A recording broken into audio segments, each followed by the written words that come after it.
We've got a couple other good questions here. I think I've got time for 2 to 3 more questions.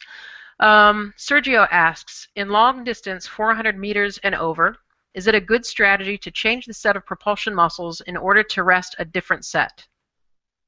Yeah.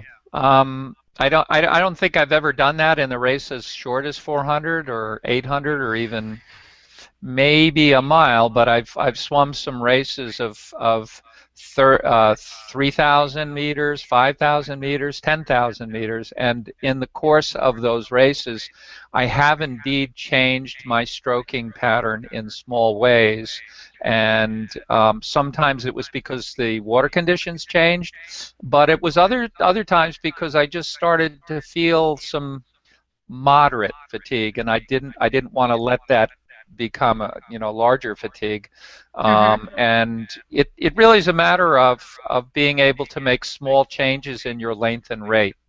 That you maybe give up a little length and trade it for a little more rate at some point. And we're not talking about dramatic changes. I think that someone in a kayak next to you might find it difficult to actually perceive or discern what you've done, whereas Mm-hmm. you feel it.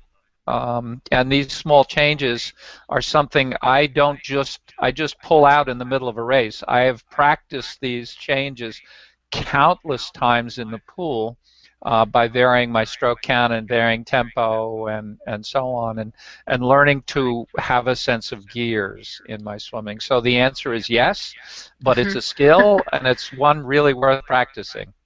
Yeah, thank you. I would definitely agree with that. I have practiced changing the length of my stroke and playing with the rate. And I did a lot of that when I was training for the 2-mile open water national championship last summer up in Mirror Lake in Lake Placid.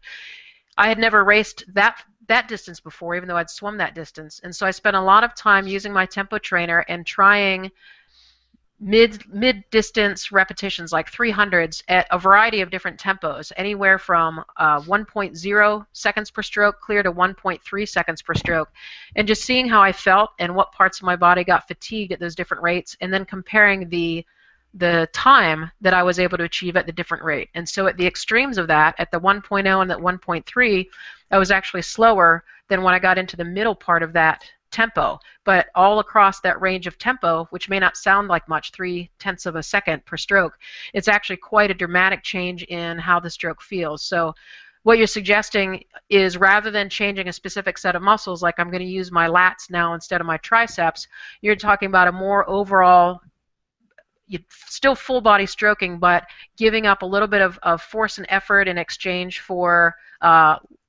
perhaps less exertion overall, and sort of shifting back and forth. Does that Right. If I match with what guess you're the saying? way to compare it is if uh,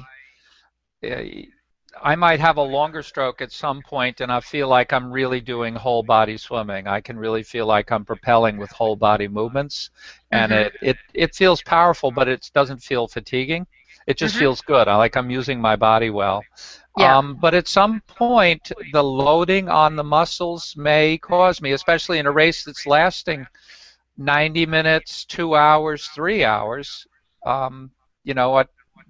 It's just it's just realistic to expect that you may need to find resting periods without giving up racing position, without giving up your position in the race.